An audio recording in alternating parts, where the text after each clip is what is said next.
1979 সালে সৌদি আরবের রাজধানী রিয়াদে একটি কনফারেন্স হয়েছিল, যেই কনফারেন্সের নাম হচ্ছে youth conference.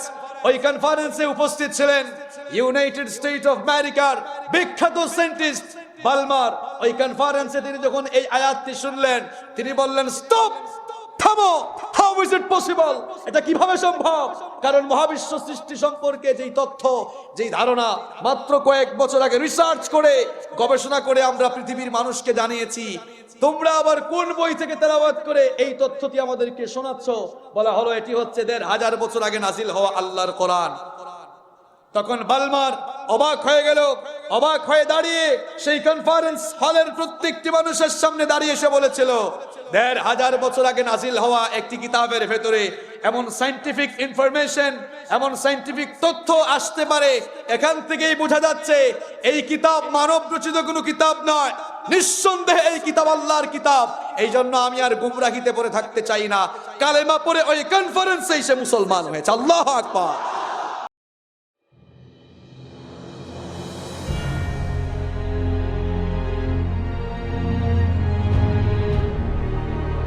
RT media centre, দেশ ও ইসলামের কথা বলে।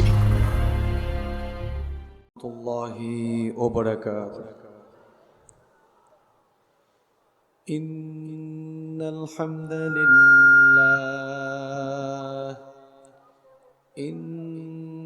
হামদালিল্লাহিল্লাযী তাতিম্মু বিনি'মাতিস সালিহাত الذي علم القرآن خلق الإنسان وكرم وعلمه من البيان ما لم يعلم فسبحان الذي لا يحصى امتنانه باللسان ولا بالقلم نستغفره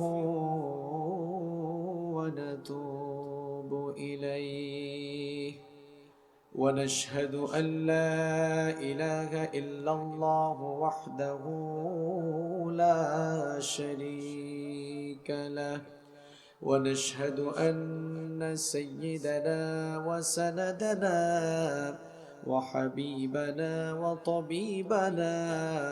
وطبيب أرواحنا محمدا عبد الله ورسوله أما بعد فقد قال الله تعالى في كلامه المجيد وفي فرقانه الحميد أعوذ بالله من الشيطان الرجيم بسم الله الرحمن الرحيم إن الله وملائكته يصلون على النبي يا أيها الذين آمنوا صلوا عليه وسلموا تسليما اللهم صل على محمد وعلى آل محمد كما صليت على إبراهيم وعلى آل إبراهيم إنك حميد مجيد اللهم بارك على محمد وعلى آل محمد كما باركت على إبراهيم وعلى آل إبراهيم إنك حميد مجيد ربي زدني علما ربي زدني علما ربي اشرح لي صدري ويسر لي أمري واحلل عقدة من لساني يفقه قولي سبحانك لا علم لنا إلا ما علمتنا إنك أنت العليم الحكيم صدق الله العظيم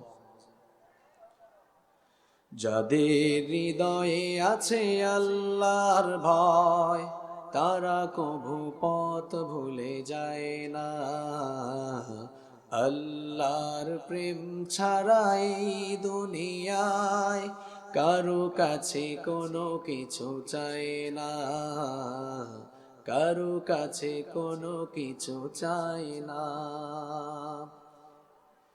রাতের আধারে যারা সেজদাতে রয় দু চোখের স্রোতে নদী যেন বয় রাতের আধারে যারা সেজদাতে রয় দু চোখের স্রোতে নদী যেন বয় ছলনার হাত ছানি যত আসুক ছলনার হাত ছানি যত আসুক পেছনে ফিরে ও তাকায় না পেছনে ফিরে ও তাকায় না যাদের হৃদয়ে আছে আল্লাহর ভয় তারা কভু পথ ভুলে যায় না আল্লাহর প্রেম ছাড়া এই দুনিয়ায় কারো কাছে কোনো কিছু চায় না কারো কাছে কোনো কিছু চায় না দিন কায়েমের পথে যারা অবিচল তারা হলো আল্লাহর প্রিয়জন বাতিলের কাছে যারা হার মানে না সংগ্রাম করে যায় আমরণ হেরার আলোতে যার হৃদয় রঙিন হাতে আল কোরআনের দীপ্ত সঙ্গীন হেরার আলোতে যার হৃদয় রঙিন হাতে আল জিহাদের দীপ্ত সঙ্গীন সত্যের পথে যারা নিবেদিত প্রাণ সত্যের পথে যারা নিবেদিত প্রাণ শত্রুকে কভু ভয় পায় না শত্রুকে কভু ভয় পায় না যাদের হৃদয়ে আছে আল্লাহর ভয় তারা কভু পথ ভুলে যায় না আল্লাহর প্রেম ছাড়া এই দুনিয়ায় কারো কাছে কোনো কিছু চায় না কারো কাছে কোনো কিছু চায় না ঐতিহ্যবাহী আকিজ ফাউন্ডেশনের উদ্যোগে আয়োজিত 4 দিন ব্যাপী ঐতিহাসিক তাফসীরুল কোরআন মাহফিলের প্রথম দিনের প্রথম অধিবেশনের মুহতারাম শ্রদ্ধাভাজন সভাপতি উপস্থিত সম্মানিত উলামায়ে কেরাম উপস্থিত বিভিন্ন রাজনৈতিক দলের সম্মানিত নেতৃবৃন্দ গণ্যমান্য বিশিষ্ট ব্যক্তিবর্গ বিশেষ করে আজকের প্রোগ্রামের প্রধান আকর্ষণ এই এলাকার আশেপাশে এবং দূর দূরান্ত থেকে যারা কোরআনে কারীমের প্রেমে কোরআনে কারীমের টানে ছুটে এসেছেন সম্মানিত তাওহীদি জনতা উপস্থিত যুগে যুগে আল্লাহর জমিনে আল্লাহর দ্বীনকে প্রতিষ্ঠার জন্য যারা সবচেয়ে বেশি অগ্রণী ভূমিকা পালন করেছেন আমার সম্মানিত যুবক এবং তরুণ ভাইয়েরা স্কুল কলেজ, ইউনিভার্সিটি এবং মাদ্রাসায় অধ্যয়নরত একান্ত প্রিয় মেধাবী ছাত্র ভাইয়েরা, আজকের প্রোগ্রামে উপস্থিত আছেন সকলের সার্বিক নিরাপত্তার জন্য আইন শৃঙ্খলা রক্ষাকারী ভাইয়েরা। বিশেষ করে আজকের প্রোগ্রাম বাস্তবায়নে সহযোগিতা করছেন পুলিশ, র্যাব, এনএসআই, ডিবি, গোয়েন্দা সংস্থার যে সকল ভাইয়েরা উপস্থিত রয়েছেন, তাদের প্রতি আন্তরিক মোবারকবাদ, আন্তরিক কৃতজ্ঞতা। উপস্থিত রয়েছেন আকিজ ফাউন্ডেশনের সম্মানিত দায়িত্বশীল বৃন্দ, উপস্থিত আছেন জাতির বিবেক সম্মানিত সাংবাদিক ভাইয়েরা, পর্দার অন্তরায় থেকে এবং মহিলা প্যান্ডেল থেকে যারা শুনছেন, শ্রদ্ধেয়া সম্মানিতা মা এবং বোনেরা, প্রাণ প্রিয় খুলনাবাসী, আপনারা সবাই কেমন আছেন? আমরা সকলে কেমন আছি? আলহামদুলিল্লাহ। আমাদেরকে ভালো রেখেছেন কে? আমাদেরকে সুস্থ রেখেছেন কে? এখানে আসার তৌফিক দিয়েছেন কে? সেই জন্য সর্বপ্রথম আমাদের হৃদয় নিংড়ানো সকল ভালোবাসা, আবেগ, অনুভূতিকে উজাড় করে দিয়ে কালেমাতুশ শুকর আদায় করছি সেই মহান রবের জন্য, যিনি আমাদেরকে অত্যন্ত দয়া এবং করুণা করে কোরআনে কারীমের এই জান্নাতি আয়োজনে এসে শামিল হওয়ার তৌফিক দিয়েছেন। সেজন্য আমরা আমাদের শরীরের সকল শক্তিকে গলার মাঝ বরাবর এনে আকাশ বাতাস প্রকম্পিত করে খুশি হয়ে কালিমাতুশ শুকর আদায় করছি আলহামদুলিল্লাহ। আমরা প্রশংসা করেছি কার? লাভ হইছে কার? প্রশংসা করেছি কার? লাভ হলো কার? এই স্টেজে যদি আমরা সারা রাত কোনো নেতার গুণগান কিংবা প্রশংসা করি, আমাদের কোনো ফায়দা আছে? কোনো ফায়দা নেই। যার জন্য প্রশংসা করব তার ফায়দা আছে না নাই? কিন্তু এই জায়গায় ব্যাপারটি সম্পূর্ণ ব্যতিক্রম ঘটে গেল। আমরা সকলে মিলে প্রশংসা করেছি কার? বিনিময়ে আল্লাহ তাআলা আমাদের প্রত্যেকের আমলনামাকে নেকি দিয়ে ফিল আপ করে দিয়েছেন। সুবহানাল্লাহ। আকিজ ফাউন্ডেশন, যার নামে এই ফাউন্ডেশন তৈরি করা হয়েছে, মরহুম আকিজ সাহেব, তিনি দুনিয়া থেকে বিদায় নিয়েছেন।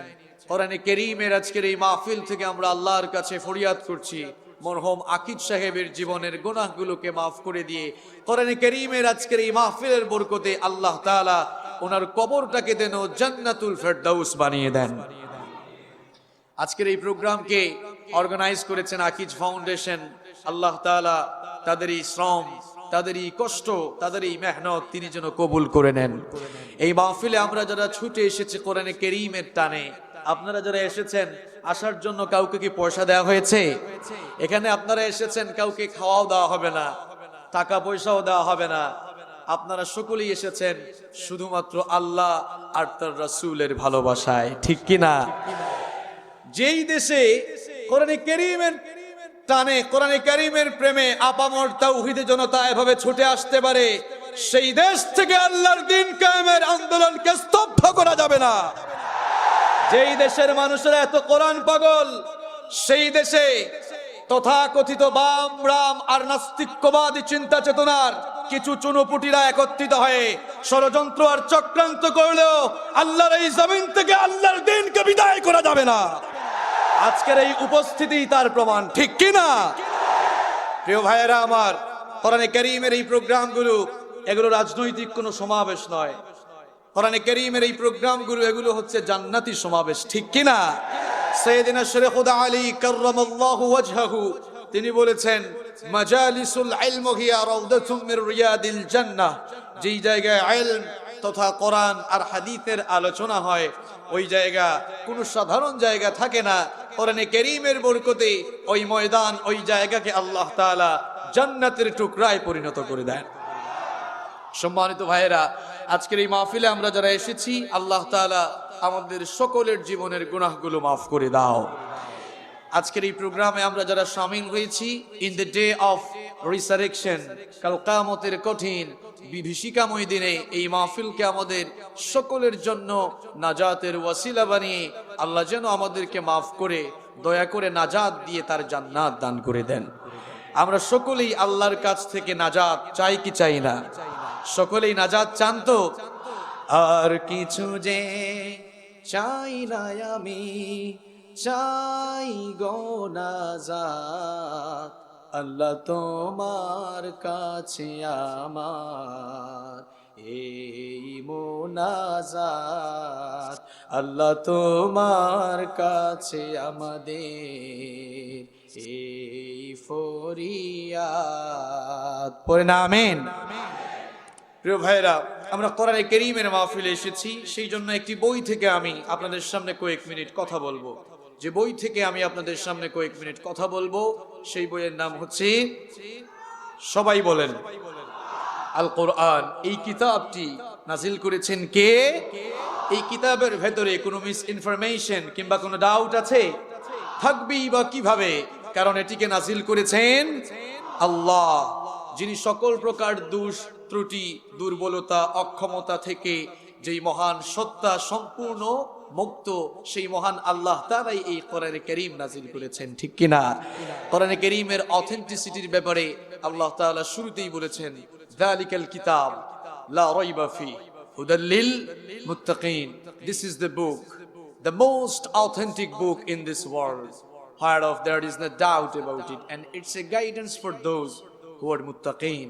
এমন একটি কিতাব তোমাদের জন্য নাজিল করেছি যার ভেতরে কোনো প্রকার ডাউট, সন্দেহ কিংবা সংশয় আছে, এই ব্যাপারেও কেউ কোনো সন্দেহ বা সংশয় প্রকাশ করতে পারবে না। আল্লাহু আকবার।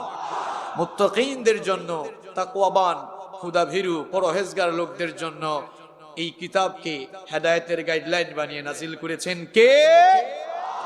কোরআনে কারীম। এটি হচ্ছে এই পৃথিবীর সবচাইতে মূল্যবান, সবচাইতে সম্মানিত, সবচাইতে মর্যাদা সম্পন্ন একটি কিতাব। কোরআনে কারীমের মতো পৃথিবীতে দামি অন্য কোন বই আছে? কথা কন না কেন? যেহেতু আকিজ ফাউন্ডেশনের প্রথম দিনের প্রথম বক্তা আমি, আর একটি কোরআনে কারীমের মাহফিল, এই জন্য আমি শুরু করতে চাই কোরআনে কারীমের কিছু অনন্য, এক্সক্লুসিভ, ইউনিক, আনপ্যারালাল ক্যারেক্টারিস্টিক, কোরআনে কারীমের কিছু অনন্য, অসাধারণ, অতুলনীয় বৈশিষ্ট্য রয়েছে যা আপনি পৃথিবীর অন্য কোনো বইয়ের ভেতরে খুঁজে পাবেন না। আল্লাহু আকবার। কোরআনে কারীম এই পৃথিবীর সবচাইতে দামি, মর্যাদা সম্পন্ন, সম্মানিত কিতাব হলো কেন? কারণ এই কোরআনে কারীমের ভেতরে এমন কিছু অলৌকিকত্ব রয়েছে।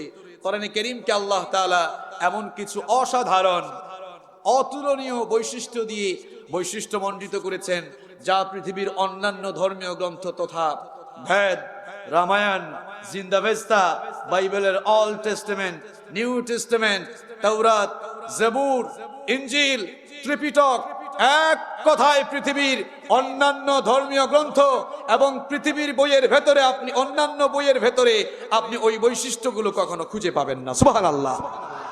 সবগুলো বৈশিষ্ট্য তো আমি আপনাদেরকে এই সংক্ষিপ্ত সময়ে শোনাতে পারবো না। এই জন্য আমি আপনাদেরকে আজ কোরআনে কারীমের ইউনিক, অনন্য, আনপ্যারালাল, অতুলনীয় কিছু বৈশিষ্ট্য আপনাদেরকে শোনাবো। মাত্র 15টি বৈশিষ্ট্য আপনাদেরকে শোনাবো। আপনারা ধৈর্য ধরে শুনতে রাজি আছেন তো? কোরআনে কারীমের এই মাহফিল, আমি তো আগেই বলেছি, এটা রাজনৈতিক কোনো সমাবেশ নয়। সরকারের বিরুদ্ধে বলার জন্য আমরা এখানে বসি নাই, কিংবা কোনো ব্যক্তি, কোনো গোষ্ঠী, কোনো দলের বিরুদ্ধে বলার জন্য আমরা এখানে বসি নাই, ঠিক কিনা? এই যে আমার আগে বক্তব্য দিয়েছেন আকিজ ফাউন্ডেশনের চেয়ারম্যান ডাক্তার শেখ মহিউদ্দিন ভাই, তিনি চমৎকার কিছু কথা বলেছেন। এই মাহফিলে শুধু আসলেই চলবে না, আমি তো সারা দেশের সকল জায়গায় বলি, কোরআনে কারীমের মাহফিল হচ্ছে আমজনতার ক্লাস করার জায়গা, ঠিক কিনা? আপনি এখানে আসবেন, আপনার জন্য এই মেন্টালিটি থাকে যে এই মাহফিল থেকে আপনি কিছু নলেজ, কিছু জ্ঞান, কোরআন সুন্নাহর কিছু জ্ঞান অর্জন করে আপনি বাসায় ফিরবেন ইনশাআল্লাহ। আলোচক যারা আছেন, উলামাদেরও এই মেন্টালিটি থাকা উচিত। দুঃখজনক হলেও সত্য, এখন ফেসবুক আর ইউটিউবে ঢুকলে ফিতনা আছে না নাই? কথা কন আছে না নাই? একজন আরেকজনকে কাফের বানায়, কিন্তু কেউ কাউকে মুসলমান বানায় না। দুঃখজনক হলেও সত্য, মাহফিলগুলোকে আজ কাদা ছোড়াছুরির জায়গায় পরিণত করা হয়েছে, সমালোচনার জায়গায় পরিণত করা হয়েছে। মাহফিলগুলো কাদা ছোড়াছুরি কিংবা সমালোচনার জায়গা নয়। কোরআনে কারীমের এই ধরনের মাহফিলগুলো হচ্ছে জ্ঞান বিতরণ আর জ্ঞান অর্জন করার জায়গা। জন্য আমরা এসেছি, আমরা যারা কথা বলবো আমাদের উদ্দেশ্য হচ্ছে জ্ঞান বিতরণ করা। আপনারা যারা এসেছেন আপনাদের উদ্দেশ্য হওয়া উচিত এই মাহফিল থেকে কিছু জ্ঞান অর্জন করে বাড়ি ফিরে তারপরে সেই জ্ঞানের আলোকে আমাদের প্র্যাকটিক্যাল লাইফটাকে জান্নাত উপযোগী করে সুন্দর করে গঠন করা। আল্লাহ তাআলা আমাদের সকলকে সেই তৌফিক দান করুন। আমি আপনাদেরকে বলেছিলাম কোরআনে কারীমের অনন্য 15টি বৈশিষ্ট্য আপনাদেরকে শোনাবো, যা পৃথিবীর অন্য কোনো বইয়ের ভেতরে এই বৈশিষ্ট্যগুলো আপনি খুঁজে পাবেন, খুঁজে পাওয়া যাবে, খুঁজে পাওয়া যাবে না। আসেন আমরা শুরু করি। নাম্বার 1, 1 নম্বর হচ্ছে Quran is a book that is most read in this world. পৃথিবীর একমাত্র বই হচ্ছে কোরআন, যা এই পৃথিবীতে সবচাইতে বেশি পড়া হয়। সুবহানাল্লাহ পড়বেন না? কোরআনে কারীম হচ্ছে এই পৃথিবীর একমাত্র বই যা এই পৃথিবীতে সবচাইতে বেশি পড়া হয়। কিভাবে? মহাকাশ বিজ্ঞানীরা বলেছেন, মহাকাশ বিজ্ঞানীরা বলেছেন পৃথিবীর ঘূর্ণায়মান পদ্ধতি এবং আহ্নিক গতি আর বার্ষিক গতির ফলে পৃথিবীর বিভিন্ন জায়গায় সময়ের একটা ভিন্নতা আছে না নাই? ফর এক্সাম্পল, বাংলাদেশে এখন 8:17 বাজে। আপনাদের রিলেটিভ যারা ইউনাইটেড স্টেট অফ আমেরিকায় যারা বাস করে, হতে পারে নিউ ইয়র্ক কিংবা ব্রুকলিনে যারা বাস করে, আপনি খোঁজ নিয়ে দেখেন সেখানে এখন সকাল 9:17 বাজে। United kingdom, Australia, Canada, kingdom of Saudi Arabia, এভাবে পৃথিবীর বিভিন্ন দেশে কিন্তু এখন বিভিন্ন টাইম, ঠিক কিনা? এই পৃথিবীর ঘূর্ণায়মান পদ্ধতি, আহ্নিক গতি আর বার্ষিক গতির ফলে পৃথিবীর বিভিন্ন দেশে সময়ের ভিন্নতা আছে। এজন্য মহাকাশ বিজ্ঞানীরা গবেষণা করে বলেছেন 24 ঘন্টার প্রত্যেকটি মিনিটের প্রত্যেকটি সেকেন্ডেই পৃথিবীর কোনো না কোনো দেশের কোনো না কোনো প্রান্তে আযান হয়, ইকামত হয়, নামাজও হয়। এখন আপনাদের কাছে আমি প্রশ্ন ছুড়ে দিলাম, বলেন তো নামাজের মধ্যে কোরআনে কারীম বাদ দিয়ে বুখারী শরীফ থেকে তেলাওয়াত করে নামাজ হবে? কথা কন। তাহলে নামাজের ভেতরে যে বই থেকে তেলাওয়াত করতে হয় সেই বইয়ের নাম কি? আল কোরআন। তার মানে হচ্ছে পৃথিবীর একমাত্র বই হচ্ছে কোরআন, যা এই পৃথিবীর কোনো না কোনো দেশের কোনো না কোনো প্রান্তেই 24 ঘন্টার প্রত্যেকটি মিনিটের প্রত্যেকটি সেকেন্ডেই আল্লাহর বান্দারা তেলাওয়াত করে। আল্লাহু আকবার। পৃথিবীতে আর কোনো বই নেই যা 24 ঘন্টার প্রত্যেকটি মিনিটের প্রত্যেকটি সেকেন্ডটি তেলাওয়াত হয়। আছে শুধু একটা কিতাব, চিল্লায়ে বলেন সেই কিতাবের নাম কি? আল কোরআন। আবার কোরআন কারীম এটি হচ্ছে এমন এক কিতাব, পৃথিবীতে যেই বইটি ছাপাখানায় সবচাইতে বেশি ছাপা হয়েছে সেই বইয়ের নাম কি? আরো আসতে বলেন। এই পৃথিবীতে সবচাইতে বেশি পরিমাণ বিক্রি হয়েছে যেই বই, সেই বইয়ের নাম কি? পৃথিবীতে বিনামূল্যে যেই বই সবচাইতে বেশি বিতরণ হয়েছে সেই বইয়েরও নাম কি?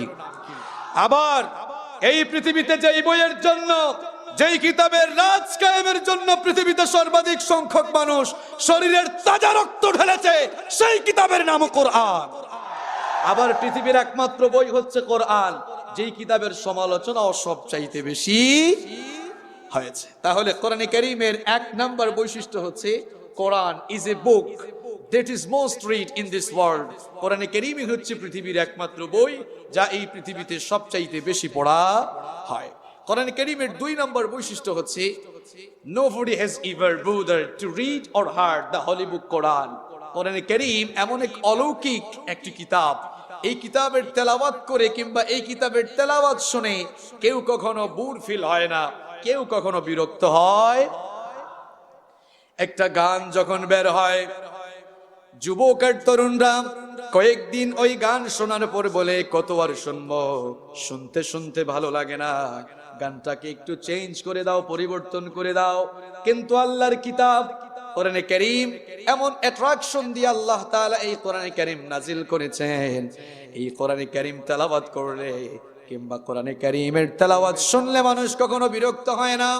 ও মুসলমানেরা, জন্মের পর থেকে আপনারা মসজিদে যান, প্রত্যেকদিন ইমাম সাহেব সূরাতুল ফাতিহা দিয়ে নামাজ শুরু করেন। কেউ কি কখনো মসজিদে গিয়ে ইমাম সাহেবকে বলেছেন নাকি, ইমাম সাহেব প্রত্যেক দিন আপনি সূরাতুল ফাতিহা দিয়ে নামাজ শুরু করেন, কতবার শুনবো, শুনতে শুনতে ভালো লাগে না, সূরাতুল ফাতিহা বাদ দিয়ে আজকে অন্য সূরা দিয়ে নামাজ শুরু করেন। এমন কথা কেউ কে কখনো বলেছে নাকি? কোন কেউ কখনো বলে না, বরং এক এক আলেম এক এক কণ্ঠে কোরআনে কারীম রিসাইট করে, কোরআনে কারীম তেলাওয়াত করে। কারো কারো কণ্ঠে আল্লাহ এমন সুধা ঢেলে দিয়েছেন, কারো কারো সুরের মধ্যে আল্লাহ এমন ঝংকার দিয়েছেন। এরা যখন কোরআনে কারীমের তেলাওয়াত করে, কোরআনের সুরের ঝংকারে মানুষগুলোর কলিজা ঠান্ডা হয়ে যায়, মানুষের কলিজায় শিহরণ সৃষ্টি হয়ে যায়। মক্কাতুল মুকাররমা কিংবা মদিনাতুল মুনাওয়ারায় যারা সফর করেছেন, হারামাইন শরীফাইনে যারা সালাত আদায় করেছেন, দেখেছেন হারামাইন শরীফাইনে যখন নামাজ শুরু হয়ে যায় কান্নার রোল পড়ে যায়। বিশেষ করে বাইতুল্লাহে যারা সালাত আদায় করেছেন, বাইতুল্লাহর ইমাম ফদিলাতুশ শাইখ ডক্টর আব্দুর রহমান আস-সুদাইস, সউদ আশ-শুরাইম, বান্দার বালিলা, আব্দুল্লাহ জুহানি কিংবা ইয়াসির আদ-দুসরি, এরা যখন তাদের সুললিত কণ্ঠে আল্লাহর কোরআনে কারীমের তেলাওয়াত শুরু করে দেয়, ইমাম সাহেবও কাঁদতে থাকে। তাদের পেছনে লক্ষ লক্ষ মুসল্লিরা আবেগকে কন্ট্রোল করতে না পেরে তারাও চোখের পানি ঝরাতে থাকে। কত মানুষ তো এরকম আছে কোরআনে কারীমের অর্থ বুঝে না, কিন্তু কোরআনে কারীমের সুরের ঝংকারে কলিজাটা ঠান্ডা করে দেন কে? কোরআনে কারীমের সুরের ঝংকার শুনে তারা কলিজায় শিহরণ সৃষ্টি হয়ে যায়, মানুষেরা ঠিক থাকতে পারে না, চোখের পানি ঝরায়। অমুসলমানেরা পৃথিবীর একমাত্র বই হচ্ছে আল্লাহর কোরআন, যেই কিতাবের অর্থ না বুঝলেও কোরআনের সুরের ঝংকারে মানুষের চক্ষু থেকে পানি ঝরে, ঠিক কিনা? অন্যান্য ধর্মীয় গ্রন্থ কেউ যদি এখানে আপনাদের সামনে বেদের কিছু শ্লোক শোনায়, কলেজা ঠান্ডা হবে? কিংবা ওই যে ওম শান্তি বলার আছে, বুদ্ধাং ছড়ারঙ্গ ছামি নির্বাণাং পরমংসকম, ওম শান্তি ওম শান্তি, এরা মুখ দিয়ে আসলে শান্তির কথা বলে, কিন্তু এই পৃথিবীতে অশান্তি সৃষ্টির মূল পায়রা হচ্ছে তারা। আপনারা দেখেছেন আরাকানে আমাদের মুসলমান ভাই বন্ধুর উপরে এরা অবর্ণনীয় জুলুম নির্যাতন করেছে, ঠিক কিনা? শান্তির কথা বলেছেন আল্লাহ, শান্তির কথা বলেছেন কে? সম্মানিত ভাইয়েরা, তাহলে কোরআনে কারীমের দ্বিতীয় বৈশিষ্ট্য হচ্ছে এই কোরআনে কারীমের তেলাওয়াত শুনলে কেউ কখনো বিরক্ত হয় না, কিংবা কোরআনে কারীমের তেলাওয়াত করলেও কেউ কখনো বিরক্ত হয়। কোরআনে কারীমের 3 নম্বর বৈশিষ্ট্য হচ্ছে the number of the people who have memorized the holy book Quran is countless. পৃথিবীর একমাত্র বই হচ্ছে কোরআন, যার মুখস্থকারীর সংখ্যা এই পৃথিবীতে অগণিত, সবচাইতে বেশি। সুবহানাল্লাহ। কোরআন ছাড়া পৃথিবীর অন্যান্য ধর্মীয় গ্রন্থ যেমন তাওরাত, জাবুর, ইনজিল, ভেদ, রামায়ণ, জিন্দাভেস্তা, বাইবেলের অল্ড টেস্টামেন্ট, নিউ টেস্টামেন্ট সহ পৃথিবীর অন্যান্য ধর্মীয় গ্রন্থের এত হাফেজ আছে, কথা কন না কেন আছে? কিন্তু কোরআনে কারীমের কোটি কোটি হাফেজ দুনিয়াতে আছে না নাই? আবার আমাদের দেশের হাফেজ কোরআন ভাইয়েরা, এদেরকে ট্যালেন্ট বললেও ভুল হবে। এরা, আপনি যদি এদেরকে ব্রিলিয়ান্ট বলেন তাহলে ভুল হবে, বলতে হবে এদেরকে ট্রিলিয়ান্ট। কথা ঠিক না বেঠিক? কারণ এরা যখন কোনো ইন্টারন্যাশনাল কম্পিটিশনে বসে যায়, 70-80টা দেশের প্রতিযোগীকে পেছনে ফেলে দিয়ে এরাই ফার্স্ট, সেকেন্ড কিংবা থার্ড হয়ে যায়, ঠিক কিনা? এই যে আমাদের নাজমুস সাকিব, তরিকুল ইসলাম, জাকারিয়া, এরা আন্তর্জাতিক প্রতিযোগিতায় অংশগ্রহণ করে অন্যান্য দেশের প্রতিযোগীদেরকে পেছনে ফেলে তারা ফার্স্ট হয়ে গিয়েছে, আলহামদুলিল্লাহ। কিন্তু দুঃখ লাগে এই হাফেজে কোরআন ভাইয়েরা যখন বিশ্ব জয় করে তারা যখন দেশে ফিরে আসে, এই হাফেজে কোরআন জাতির শ্রেষ্ঠ সন্তানগুলোকে এয়ারপোর্টে রিসিভ করার জন্য কিছু টাকার ফুল কিনে এদেরকে যে রিসিভ করবে, এই ধরনের মানুষও এয়ারপোর্টে খুঁজে পাওয়া যায় না। আমরা এই দেশে সালমান খান, ক্যাটরিনা কাইফ এবং আযান নিয়ে কটূক্তিকারী সোনু নিগমকে এনে আমরা এই দেশে সম্মান দিতে জানি। সোনু নিগম সে তো ওই লোক যে আযানের বিরুদ্ধে কটূক্তি করে গোটা দুনিয়ার মুসলমানদের কলিজায় আগুন ধরিয়ে দিয়েছে। সে বলেছিল, আযানের ধ্বনি যখন শুনি, ফজরের আযানের ধ্বনি আমি শুনলে আমার ঘুমের ব্যাঘাত লাগে, আমার ঘুমে খুব ডিস্টার্ব হয়। অবশ্য আযান নিয়ে কটূক্তিকারী মানুষদেরকে আমরা ইতিপূর্বেও সম্মানিত করেছি। এই দেশেই একজন কবিতা লিখেছিল, ফজরের আযান যখন শুনি আমার কাছে মনে হয় বেশ্যা তার খরিদ্দারকে ডাকছে। যেই লোকটা এই কথা বলেছে, আপনি তার চরিত্র খোঁজ করে দেখেন, সারা জীবন বেশ্যাদের পেছনে ঘুরতে ঘুরতেই সে মরে গিয়েছে। এই লোকগুলোকে আমরা অনেক সম্মাননা দিয়েছি। আদান নিয়ে কটূক্তি করে যারা মুসলমানদের কলিজায় আগুন ধরিয়ে দেয়, এদেরকে রাষ্ট্রীয় সম্মাননা দেওয়া তো দূরের কথা, এই আদান কটূক্তিকারী লোকগুলো কোনো মুসলমানের বাসার ঝাড়ুদার হওয়ারও যোগ্যতা রাখে না। এই জাতির কপালে দুঃখ দুর্দশার বোঝা আসবে না তো কার কপালে আসবে? কারণ জাতির শ্রেষ্ঠ সন্তান আলেমদেরকে আমরা কদর করতে শিখি নাই, ঠিক কিনা?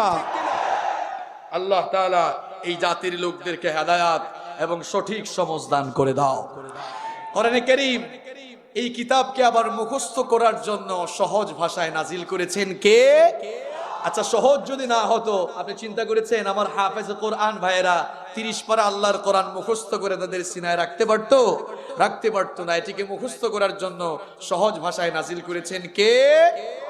কোরআনে কারীমের 54 নম্বর সূরা সূরাতুল কমারের 17, 22, 32 এবং 40 নম্বর আয়াতে আল্লাহ তাআলা একই কথা 4 বার বললেন, ওয়ালাকাদ ইয়াসসারনাল কুরআনা লিযিকরি ফাহাল মিন মুদ্দাকির।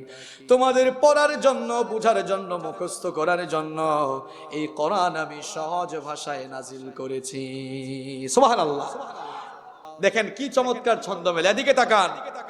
ইন্না আতাইনাকাল ফাসাল্লি লিরাব্বিকা ইন্না শানিআকা হুয়াল। ছন্দ মিল আছে না নাই? আবার কোরআনে কারীমের আরেকটি চমৎকার সূরা সূরাতুর রহমান আপনি তেলাওয়াত করেন, দেখবেন কি চমৎকার ছন্দ মিল দিয়ে আল্লাহ তাআলা কোরআন নাজিল করেছেন। পড়েন, আর রহমান আল্লামাল কোরআন খালাকাল ইনসান আল্লামাহুল বায়ান। ছন্দ মিল আছে না নাই? আর রহমান আল্লামাল কোরআন খালাকাল ইনসান আল্লামাহুল। তাহলে কোরআন কারীমের 4 নম্বর বৈশিষ্ট্য হচ্ছে the entire Quran has been presented in poetic form. কোরআন কারীমের 5 নম্বর বৈশিষ্ট্য হচ্ছে there is no contradiction between the Holy Book Quran and science.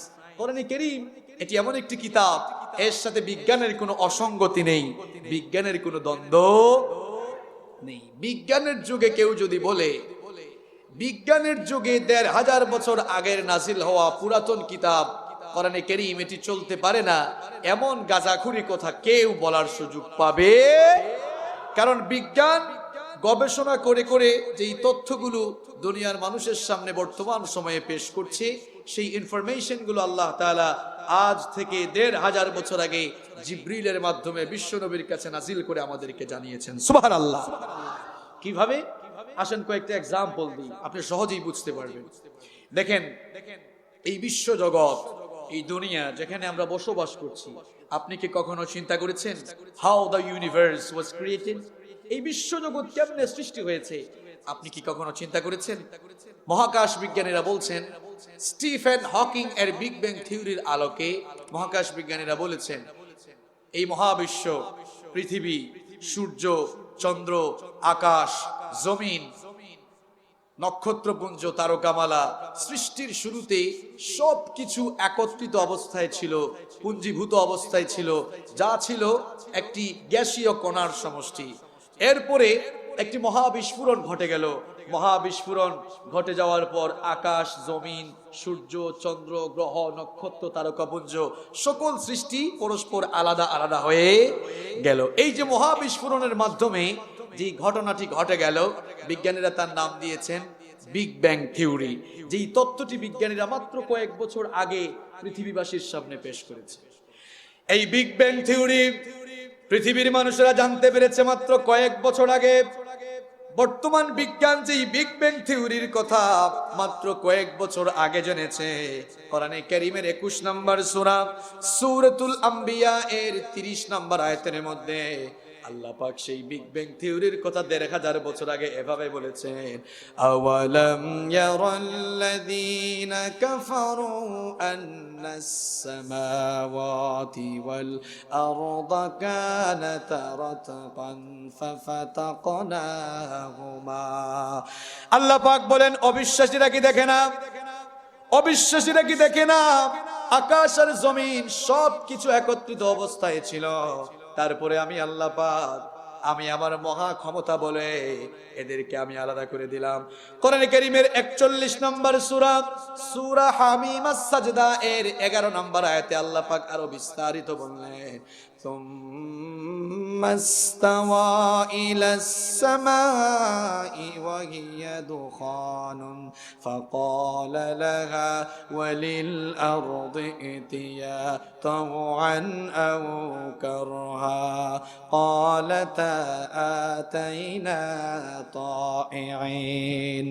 আল্লাহ পাক বলেন, মহাবিস্ফোরণের পর আকাশ যখন ধোঁয়াশাচ্ছন্ন ছিল, আকাশ যখন ধূম্রজাল ছিল, কোন জায়গায় আগুন লাগলে সেই জায়গায় ধোঁয়া সৃষ্টি হয় কি হয় না? কোন জায়গায় আগুন লাগার পর সেই জায়গায় যেমন ধোঁয়া সৃষ্টি হয়, আকাশে যখন মহাবিস্ফোরণ ঘটলো, আকাশ যখন ধোঁয়াশাচ্ছন্ন ছিল, ধূম্রজাল ছিল, আল্লাহ পাক বলেন তখন আমি আকাশের দিকে মনোনিবেশ করে আকাশ আর জমিনকে অর্ডার দিলাম, তোমরা পরস্পর সেপারেট হয়ে যাও। আকাশ আর জমিন তখন আমার অর্ডার শুনে জবাব দিয়েছিল, ওগো আল্লাহ, ওগো আমাদের রব, তোমার অর্ডার শুনে আমরা পরস্পর আলাদা হয়ে অস্তিত্বমান অবস্থায় ফিরে গেলাম। সুবহানাল্লাহ। 1979 সালে সৌদি আরবের রাজধানী রিয়াদে একটি কনফারেন্স হয়েছিল, যেই কনফারেন্সের নাম হচ্ছে ইউথ কনফারেন্স। ওই কনফারেন্সে উপস্থিত ছিলেন ইউনাইটেড স্টেট অফ আমেরিকার বিখ্যাত সায়েন্টিস্ট বালমার। ওই কনফারেন্সে তিনি যখন এই আয়াতটি শুনলেন, তিনি বললেন, স্টপ, থামো, হাউ ইজ ইট পসিবল, এটা কিভাবে সম্ভব? কারণ মহাবিশ্ব সৃষ্টি সম্পর্কে যেই তথ্য, যেই ধারণা মাত্র কয়েক বছর আগে রিসার্চ করে, গবেষণা করে আমরা পৃথিবীর মানুষকে জানিয়েছি, তোমরা আবার কোন বই থেকে তেলাওয়াত করে এই তথ্যটি আমাদেরকে শোনাচ্ছ? বলা হলো এটি হচ্ছে 1500 বছর আগে নাজিল হওয়া আল্লাহর কোরআন। তখন বালমার অবাক হয়ে গেল, অবাক হয়ে দাঁড়িয়ে সেই কনফারেন্স হলের প্রত্যেকটি মানুষের সামনে দাঁড়িয়ে এসে বলেছিল, 1500 বছর আগে নাজিল হওয়া একটি কিতাবের ভেতরে এমন সায়েন্টিফিক ইনফরমেশন, এমন সায়েন্টিফিক তথ্য আসতে পারে, এখান থেকেই বোঝা যাচ্ছে এই কিতাব মানব রচিত কোনো কিতাব নয়, নিঃসন্দেহে এই কিতাব আল্লাহর কিতাব। এই জন্য আমি আর গুমরাহিতে পড়ে থাকতে চাই না। কালেমা পড়ে ওই কনফারেন্সে এসে মুসলমান হয়েছে। আল্লাহু আকবার। সুতরাং বিজ্ঞান নিয়ে যারা পড়াশোনা করে আপনারা দেখবেন তারা সব সময় একটা মুডি ভাব নিয়ে থাকে। তারা মনে করে হামসে বড় কোন, হ্যাঁ আমাদের চেয়ে বড় কেউ আছে নাকি? বিজ্ঞান বিভাগে যারা পড়াশোনা করে তারা সব সময় একটা মুড নিয়ে থাকে। বিজ্ঞান যত উন্নত, সমৃদ্ধ আর বিকশিত হবে, বিজ্ঞানীরা, বিজ্ঞানের শিক্ষক আর বিজ্ঞানের ছাত্ররা ভিক্ষার থালা নিয়ে কোরআনের সুশীতল ছায়া তুলে এসে আশ্রয় গ্রহণ করতে হবে। কারণ বিজ্ঞান আজ যা জানতে পেরেছে আল্লাহর কোরআনে 1500 বছর আগে, সেগুলো আমাদেরকে জানিয়েছেন কে? প্রিয় ভাইয়েরা, আমার কষ্ট হচ্ছে, সম্মানিত ভাইয়েরা। তাহলে কোরআনে কারীম হচ্ছে এমন একটি বই যার সাথে বিজ্ঞানের কোনো দ্বন্দ্ব। আসেন আরেকটা এক্সাম্পল দিই আপনাদেরকে। আপনারা সকলেই জানেন বহুকাল ধরেই বিজ্ঞানীদের মধ্যে কিলাকিলি ছিল, গুতাগুতি ছিল, সমস্যা ছিল, আসলে সূর্য ঘুরে নাকি পৃথিবী ঘুরে। আসলে বিজ্ঞানীদের মাথায় ঘুরে। কি ঘুরে? মাথায় ঘুরে। সর্বপ্রথম টলেমি বলল পৃথিবী স্থির, পৃথিবীকে কেন্দ্র করে সূর্যই তার চারপাশে ঘুরছে। টলেমির এই মতবাদ বেশি দিন টিকলো না। 1512 সালে নিকোলাস কোপারনিকাস তিনি বললেন, এই টলেমি তোমাদেরকে এতদিন যা বলেছে সব ভুয়া, সব ভুল, সব মিথ্যা। আমি এখন নতুন করে রিসার্চ করে তোমাদেরকে জানাচ্ছি, আসলে সূর্য ঘুরে, পৃথিবীও ঘুরে, তুমিও ঘুরো, আমিও ঘুরি, সবকিছুই ঘুরে। ঘোরাঘুরি সমস্যার সমাধান আজ থেকে মাত্র কয়েকশো বছর আগে বিজ্ঞান দিয়েছে, কিন্তু আল্লাহর কোরআনে এই ঘোরাঘুরি সমস্যার সমাধান 1500 বছর আগে দিয়েছেন কে? কোরআন কারীমের 36 নম্বর সূরা, সূরা ইয়াসিনের 38 এবং 40 নম্বর আয়াতে এই ঘোরাঘুরি সমস্যার সমাধান 1500 বছর আগে আল্লাহ দিয়েছেন।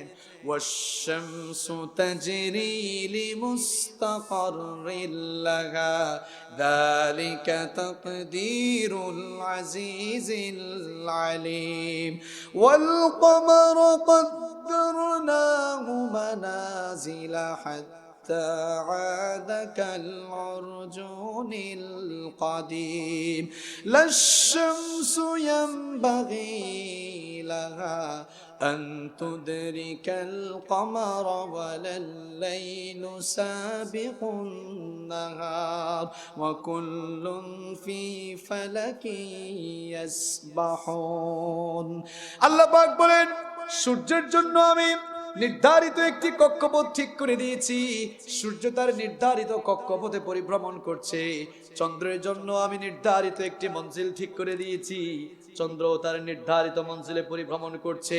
সূর্য কখনো চন্দ্রের আগে যেতে পারে না, রাত কখনো দিনের আগে যেতে পারে না। প্রত্যেকেই তাদের আপন আপন নিজ নিজ কক্ষপথে ঘুরছে আর পরিভ্রমণ করছে। সুবহানাল্লাহ। দেখেন প্রিয় ভাইয়েরা, আরেকটি এক্সাম্পল আপনাদেরকে দেই। বিজ্ঞানের সাথে কোরআনের যে কোনো দ্বন্দ্ব নেই। আরবিতে বলা হয় বাসমাত, ইংরেজিতে বলা হয় ফিঙ্গারপ্রিন্ট, আঙ্গুলের ছাপ। আমাদের হাতে আঙ্গুল আছে কয়টা? সবাই বলেন কয়টা? 10টা। একটা আঙ্গুলের ছাপের সাথে আরেকটা আঙ্গুলের ছাপের কোনো মিল আছে? আবার পৃথিবীতে 800 কোটি মানুষ বসবাস করছে, একজনের ফিঙ্গারপ্রিন্টের সাথে আরেকজনের ফিঙ্গারপ্রিন্টের কোনো মিল আছে? এখানে কুদরত, কারিশমা কার? মানুষের ফিঙ্গারপ্রিন্ট, আঙ্গুলের ছাপ অভিন্ন। এটা বিজ্ঞান জেনেছে কখন আপনি জানেন? মাত্র 1856 সালে ব্রিটিশ বিজ্ঞানী উইলিয়াম হার্সেল মানব দেহের উপরে গবেষণা চালিয়ে তিনি এই তথ্যটি আবিষ্কার করেছিলেন যে ফিঙ্গারপ্রিন্ট হচ্ছে অভিন্ন, একজনের ফিঙ্গারপ্রিন্টের সাথে আরেকজনের ফিঙ্গারপ্রিন্টের কোনো মিল নাই। কিন্তু আল্লাহর কোরআনে এই ফিঙ্গারপ্রিন্টের কথা 1500 বছর আগে বলেছেন কে? কোরআনে কারীমের 75 নম্বর সূরা সূরাতুল কিয়ামা এর 3 এবং 4 নম্বর আয়াতে আল্লাহ পাক বললেন, আয়াহসাবু আল্লান নাজমা'a 'ইযামা বালা কাদিরিনা আলা আন নুসাউইয়া বানানা। আল্লাহ পাক বলেন, পরকালকে যারা অবিশ্বাস করে, যারা মনে করে মানুষ মরে যাওয়ার পর মানুষের দেহটা মাটির সাথে মিশে যাবে, গলে যাবে, পচে যাবে, কে আবার আমাদেরকে জিন্দা করবে, এই কথা যারা বলতো, পরকাল অবিশ্বাসী মানুষগুলোর কথার জবাব দিতে গিয়ে আল্লাহ পাক এই ফিঙ্গারপ্রিন্টের কথা এভাবে বলেছেন, বালা কাদিরিনা আলা আন নুসাউইয়া বানানা। আমি কেবল তোমাদের শরীরের হাড্ডি মাংস আর অস্থি পিঞ্জরি নয়, বরং তোমাদের প্রত্যেকের হাতের আঙ্গুলের অগ্রভাগের এই ছাপ পর্যন্ত পুনর্বিন্যস্ত করতে সক্ষম। আল্লাহু আকবার। এভাবে বিজ্ঞান যত আগাবে, বিজ্ঞান ততই কোরআনের কাছে পরিত্যক্ত হিসাবে প্রমাণ হবে, ঠিক কি না? তাহলে কোরআন কারীমের 5 নম্বর বৈশিষ্ট্য হচ্ছে কোরআনের সাথে বিজ্ঞানের কোনো দ্বন্দ্ব নেই। কোরআন কারীমের 6 নম্বর অনন্য একটি বৈশিষ্ট্য হচ্ছে Al Quran is the only one book which is authentic in this world and it's certified by almighty Allah. পৃথিবীর একমাত্র বই হচ্ছে কোরআন, যা নিখাত, নির্ভুল, নির্ভেজাল, খাঁটি এবং ফ্রেশ, যার সার্টিফিকেট দিয়েছেন স্বয়ং আল্লাহর নাম বলতে আপনাদের কষ্ট লাগে, ভয় লাগে, শরম লাগে? নেতার জন্য স্লোগান দিলে তো গলা ফেটে যায়, তাহলে একটু আন্তরিকতার সাথে জবান খুলে আল্লাহকে একটা ডাক দেন তো, বলেন আল্লাহ। কত মধুমাখা, কত জাদুমাখা এই নাম। আল্লাহ নাম যতই জপি ততই মধুর লাগে, নামে তো মধু থাকে, কে জানি তো আগে। আল্লাহ নাম যতই জপি ততই মধুর লাগে, নামে তো মধু থাকে, কে জানি তো আগে, ঠিক কি না? কত মধুমাখা, কত জাদুমাখা এই নাম। প্রিয় ভাইয়েরা আমার, কোরআনে কারীমের একটি অনন্য বৈশিষ্ট্য হচ্ছে এই কোরআনে কারীমের ভেতরে কোনো ভুল নেই, কোনো ভুল ভ্রান্তি নেই। এই কিতাব হচ্ছে নিখাত, খাঁটি, নির্ভেজাল এবং ফ্রেশ। এই কিতাবের ভুল ধরার জন্য যারাই এসেছে, এই কিতাবের ভুল ধরার জন্য যারাই এসেছে, তারাই তাদের নিজেদের জীবনের ভুল খুঁজে পেয়েছে, ঠিক কি না? 1981 থেকে 1995 সাল পর্যন্ত ফ্রান্সের প্রেসিডেন্ট ছিলেন ফ্রাঁসোয়া মিত্রা। তার শাসনামলে 80-র দশকের শেষের দিকে ফ্রান্সের সরকার মিশরের সরকারের কাছে একটি চিঠি লিখলো। ফেরাউনের লাশকে প্রত্নতাত্ত্বিক গবেষণার জন্য মিশরের রাজধানী কায়রোতে থাকা ফেরাউনের সেই মরদেহকে যেন প্যারিসে পাঠানো হয়। মিশরের সরকার রাজি হয়ে ফেরাউনের মরদেহকে প্যারিসে পাঠালো। এবার ফেরাউনের মরদেহ যখন প্যারিসে আসলো, ফ্রান্সের সরকার ফ্রাসুয়া মেত্রা তার উচ্চপদস্থ সরকারের সকল কর্মকর্তারা আমলা কামলারা প্যারিসে জাজালো প্যারেডের মাধ্যমে মাথা নত করে ফেরাউনকে রিসিভ করলো। তারপরে ফেরাউনের সেই মরদেহকে তারা হসপিটালের একটা বিশেষ ইউনিট, বিশেষ ওয়ার্ডে নিয়ে যাওয়া হলো প্রত্নতাত্ত্বিক গবেষণার জন্য। আর গবেষণা টিমের প্রধান সার্জন ছিলেন ফ্রান্সের বিখ্যাত surgeon professor doctor Morris Bucaille. এবার গবেষণার কাজ শুরু হয়ে গেল। গবেষণার শেষে প্রফেসর ডক্টর মরিস বুকাইলি তিনি বললেন, ফেরাউনের মরদেহের মধ্যে আমরা লবণের কিছু অংশ পেয়েছি, তার মানে হচ্ছে ফেরাউন সাগরে ডুবে মরেছে। এমন সময় একজন এসে বলল, স্যার, ফেরাউন যে লোহিত সাগরে ডুবে মরেছে, আর ফেরাউনের লাশকে নিয়ে আমরা যে এখন গবেষণা করব, আর তার লাশকে যে নিদর্শন বানিয়ে কিয়ামত পর্যন্ত সংরক্ষণ করে রাখা হবে, সেটি মুসলমানদের ধর্মীয় গ্রন্থ কোরআনে কারীমে সূরা ইউনূসের 90 নম্বর আয়াতে আল্লাহ তাআলা বলে দিয়েছেন। আল্লাহু আকবার। ডক্টর মরিস বুকাইলি অবাক হয়ে গেল। সে বলল, হাউ ইজ ইট পসিবল? এটা কিভাবে সম্ভব? কারণ ফেরাউনের লাশ ডুবেছে আজ থেকে 3000 বছর আগে। ফেরাউনের লাশ ডুবেছে আজ থেকে 3000 বছর আগে, আর তার লাশ খুঁজে পাওয়া গিয়েছে 1898 সালে, আর কোরআন নাজিল হয়েছে মাত্র 1500 বছর আগে। তাহলে 3000 বছর আগে ফেরাউনের লাশ ডুবে যাওয়ার সেই ঘটনা, সেই কাহিনী মাত্র 1500 বছর আগে নাজিল হওয়া একটি বইয়ের ভেতরে কেমনে আসলো? আর তার লাশকে কিয়ামত পর্যন্ত নিদর্শন বানিয়ে সংরক্ষণ করে রাখা হবে, এই কথাও কোরআনে কারীমে আছে না নাই? কথা বলেন, আছে না নাই? ফেরাউনকে যখন আল্লাহ লোহিত সাগরে পানিতে চুবিয়ে চুবিয়ে মারছেন, ফেরাউন হাত তুলে বলেছিল, কিন্তু আল্লাহ, আমি এখন ভালো হয়ে গেছি, আমাকে বাঁচাও, মাফ করে দাও। আল্লাহ কি মাফ করেছিলেন? আল্লাহ ধরে না, ধরে না, ধরে না, কিন্তু ধরলে, কথা কোন, ধরলে। এই জন্য ফ্রাস্ট্রেট হয়ে যাবেন না। গোটা দুনিয়ায় আজ মুসলমানরা নির্যাতিত, নিপীড়িত, নিষ্পেষিত, লাঞ্ছিত, বঞ্চিত, অপদস্থ। এই জন্য আপনারা হতাশ হয়ে যাবেন না। গোটা পৃথিবীর জালেমদের গলায় আল্লাহ একদিন ধরবেন, চুলে টেনে ধরবেন। যেদিন আল্লাহ পাক ধরবেন, এরা আর পালানোর জায়গা খুঁজে পাবে না। যে আল্লাহ তাআলা ফেরাউনের মতো জালেমকে শেষ করে দিয়েছেন, সেই আল্লাহ এখনো আছেন না নাই? সেই আল্লাহ থাকলেও সেই আল্লাহর পাওয়ার এখন আর আগের মতো নাই। কথা বলেন, আছে না নাই? আছে না নাই? সুতরাং ফ্রাস্ট্রেট হয়ে যাবেন না। আল্লাহ ধরেন না, ধরেন না, ধরেন না। ধরলে কিন্তু নিস্তার পাবে না। ফেরাউনের মতো বেইজ্জতির সাথে দুনিয়া থেকে বিদায় নিতে হবে। প্রিয় ভাইয়েরা আমার, ডক্টর মরিস বুকাইলি যখন এই কথা শুনলো, সে অবাক হয়ে গেল। সে বলল, কেমনে 1500 বছর আগে নাজিল হওয়া বইয়ের ভেতরে এমন তথ্য আসতে পারে? দেখি তো, কোরআন আমার কাছে নিয়ে আসো, দেখি এই কিতাবের ভেতরে কোনো ভুলভাল ইনফরমেশন আছে কিনা।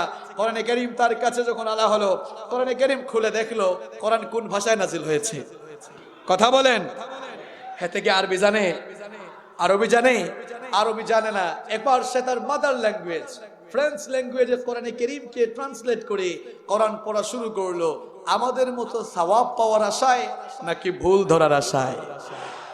ডক্টর মরিস বুকাইলি সে তার মাদার ল্যাঙ্গুয়েজ ফ্রেঞ্চ ল্যাঙ্গুয়েজে কোরআনে কারীমকে ট্রান্সলেট করে কোরআন পড়া শুরু করলো। এরপরেও কোরআনে কারীমের কোনো ভুল ধরতে পারে না। ডক্টর মরিস বুকাইলি এবার কোরআনে কারীমকে ইংলিশ ল্যাঙ্গুয়েজে ট্রান্সলেট করে কোরআন পড়া শুরু করলো। এরপরেও কোনো ভুল ধরতে পারে না। ডক্টর মরিস বুকাইলি এবার মনে মনে চিন্তা করলো, কোরআন যেহেতু আরবি ভাষায় নাজিল হয়েছে, সুতরাং আমি আরবি ভাষা শিখে ফেলতে পারলে কোরআনে কারীমের ভুল আমি বের করি, ছাড়বো। সেবার সৌদি আরবের কয়েকজন বিখ্যাত স্কলারদের কাছ থেকে আরবি ভাষা শিখলো। আরবি ভাষা শিখার পর কোরআনে কারীম পড়া শুরু করে দিল। সওয়াব পাওয়ার আশায় নাকি ভুল ধরার আশায়? ভুল ধরার আশায়। প্রফেসর ডক্টর মরিস বুকাইলি এবার কোরআনে কারীমের প্রথম সূরা সূরাতুল ফাতিহা থেকে নিয়ে কোরআনে কারীমের সর্বশেষ সূরা সূরাতুন নাস পর্যন্ত পুরো কোরআন সে পড়লো। বুঝলো, গবেষণাও করলো, এরপরেও কোরআনে কারীমের কোনো ভুল ধরতে পারলো না। অবশেষে ডক্টর মরিস বুকাইলি দুনিয়ার মানুষদেরকে জানিয়ে দিল, ও দুনিয়ার মানুষেরা শোনো শোনো, আমি ডক্টর মরিস বুকাইলি এসেছিলাম কোরআনের ভুল ধরার জন্য। কোরআনের ভুল ধরতে এসে দেখি এই কোরআন আমার নিজের জীবনের ভুলগুলো বের করে দিয়েছে। এই হচ্ছে আল্লাহর কিতাব কোরআন। This is the book, the most authentic book in this world, whereof there is no doubt about it, and it's a guidance for those who are muttaqin. এটি এমন এক কিতাব যার ভিতরে কোনো ডাউট, কোনো সন্দেহ, কোনো ভুল ভ্রান্তির অবকাশ নাই, ঠিক কিনা? কোরআন কারীমের 8 নম্বর, পবিত্র কোরআন কারীমের 7 নম্বর বৈশিষ্ট্য হচ্ছে আল্লাহর কিতাব কোরআন কারীম এটি এমন এক অলৌকিক কিতাব, এই কিতাবের মতো কিতাব দুনিয়ার মানুষ চেষ্টা করলে বানাতে পারবে? এদিকে তাকান, এদিকে তাকান, খুব গুরুত্বপূর্ণ কথা হবে। মাত্র আপনাদেরকে লাইনে তুললাম, এখন লাইনে তোলার পর যদি আপনাদের চক্ষু বেলাইনে চলে যায় তাহলে সমস্যা আছে না নাই? মাত্র তো লাইনে তুললাম আপনাদেরকে। কোরআন কারীমের 7 নম্বর বৈশিষ্ট্য হচ্ছে আল্লাহর কিতাব, এই কোরআন কারীম এটিকে আল্লাহ তাআলা এমন এক অলৌকিকত্ব দিয়ে নাজিল করেছেন। এই কিতাবের মতো কিতাব তো দূরের কথা, এই কিতাবের ভেতরে যে সূরাগুলো রয়েছে সেই সূরাগুলোর মতো সূরা তো দূরের কথা, এই কিতাবের আয়াতগুলোর মতো আয়াত তো দূরের কথা, এই কিতাবের একটা শব্দের মতো একটা শব্দ কিয়ামত পর্যন্ত কেউ বানাতে পারবে না। বানানোর চেষ্টা করেও অনেকে ব্যর্থ হয়েছে। মুসাইলামাতুল কাযযাব, চমৎকার একটা ঘটনা শোনাই, ভালো করে শুনেন। মুসাইলামাতুল কাযযাব নাম শুনেছেন আপনারা? ভণ্ড নবুয়তের দাবি করেছিল। আমাদের ভারতীয় উপমহাদেশেও কয়েক বছর আগে একজন তাকে নবী বলে দাবি করেছিল। প্রথমে সে তাকে নবী বলে দাবি করেছিল, এরপরে সে তাকে ইমাম মাহদী বলে দাবি করেছিল। ওই শয়তানটার নাম কি? মির্জা গোলাম আহমেদ কাদিয়ানী। কাদিয়ানীরা কাফের, কাদিয়ানীরা কাফের, কাদিয়ানীরা কাফের। কারণ এই কাদিয়ানীরা শেষ নবী হিসাবে মুহাম্মদুর রাসূলুল্লাহ সাল্লাল্লাহু আলাইহি ওয়াসাল্লামকে মানে না। এই জন্য আমরা মাননীয় প্রধানমন্ত্রী, তিনি আমাদের দেশের গার্ডিয়ান, আমাদের দেশের অভিভাবক, এই দেশের সুন্নি বলেন ওয়াহাবি বলেন যারা একজন আরেকজনকে দোষারোপ করে, আপনারা দেখবেন এই জায়গায় আবার সকল আলেমরা একমত যে কাদিয়ানীরা কাফের, ঠিক কিনা? সুতরাং যেহেতু সবাই এই জায়গায় একমত, আমাদের দেশের গার্ডিয়ান হচ্ছেন মাননীয় প্রধানমন্ত্রী শেখ হাসিনা। আমরা তার কাছে দাবি জানাতে চাই, এখানে গোয়েন্দা সংস্থার ভাইয়েরা রয়েছেন, ডিবির ভাইয়েরা রয়েছেন, তাদের মাধ্যমে আমরা মাননীয় প্রধানমন্ত্রীর কাছে এই মেসেজটুকু পাঠাতে চাই, কাদিয়ানীরা এই দেশে বসবাস করুক, কোনো অসুবিধা নাই, তারা অমুসলিমদের মতো এই দেশে বসবাস করবে। এই জন্য কাদিয়ানীদেরকে রাষ্ট্রীয়ভাবে কাফের ঘোষণা করতে হবে, কারণ কাদিয়ানীরা আমাদের নবীকে শেষ নবী হিসাবে মানে। তো মুসাইলামাতুল কাযযাব বিশ্ব নবীর নবুয়তে জীবনের শেষ দিকে একেবারে যারা নবী বলে যারা ভণ্ড নবুয়তের দাবি করেছিল, তার মধ্যে একজন হচ্ছে মুসাইলামা।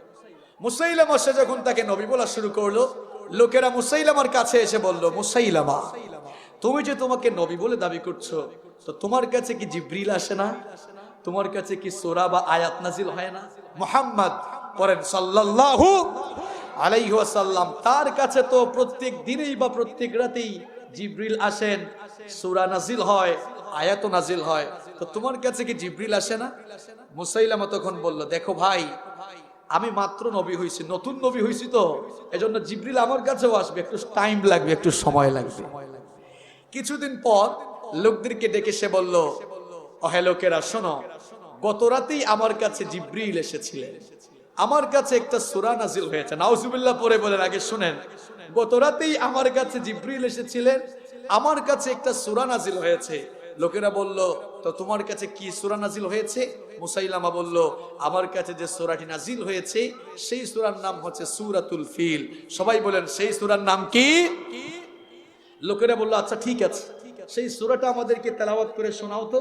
দেখেন, নবী সেই কায়দার, সূরাও নাজিল হয়েছে সেই কায়দা। সে বলল, আমার কাছে যে সূরাটি নাজিল হয়েছে সেই সূরাটি হচ্ছে এই, আল ফিল মাল ফিল ওয়ামা আদরাকা মাল ফিল লাহু যানাবু ওয়া বিল ওয়া লাহু খুরতুমুন তাওয়িল। আলেম যারা আছেন তারা অর্থ বুঝে গিয়েছেন। দেখেন নবী যে কায়দার, হেতের সূরাটাও সেই কায়দার, ছন্দের মিল থাকলেও অর্থটা কেমন দেখেন। আলফিল হাতি, মালফিল হাতি কি, ওয়ামা আদরাকা মালফিল, আচ্ছা আপনি কি জানেন হাতি কি? লাহু যানাবু ওয়াবিল, তার লেজ আছে, ওয়ালাহু খুরতুমুন তাওয়িল, তার লম্বা একটি সুরও আছে। এটা কোন সূরা হইল? লোকেরা শুনে বলল, মুসাইলামা তুমি যে মিথ্যাবাদী, তোমার এই আয়াতগুলো শুনেই তার প্রমাণ হয়েছে, ঠিক কি না? নাস্তিক যারা বলে দেয়ার ইজ নো গড, স্রষ্টা বলতে কেউ নেই, আনসিন ইজ নাথিং, যা দেখা যায় না তা বিশ্বাস করা যায় না। আপনারা দেখবেন নাস্তিকরা জাতের মাতাল হইলেও তালে কিন্তু ঠিক আছে। আপনি বলবেন কিভাবে? এরা বলে আল্লাহ ছাড়া, এরা বলে স্রষ্টা বলতে কেউ নেই, কিন্তু পৃথিবীর জন্মলগ্ন থেকে নিয়ে আজ পর্যন্ত পৃথিবীর কোন নাস্তিক এই কথা বলার সুযোগ পায় নাই যে কোরআন এটি মানব রচিত কিতাব কিংবা কোরআন এটি আল্লাহর বাণী নয়। এমন বক্তব্য আপনারা শুনেছেন?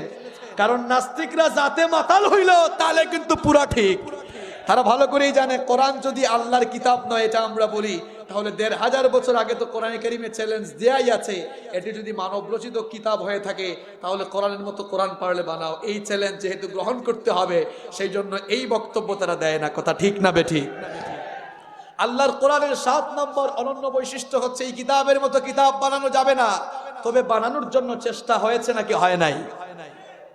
হয়েছে। কিরকম হয়েছে দেখেন।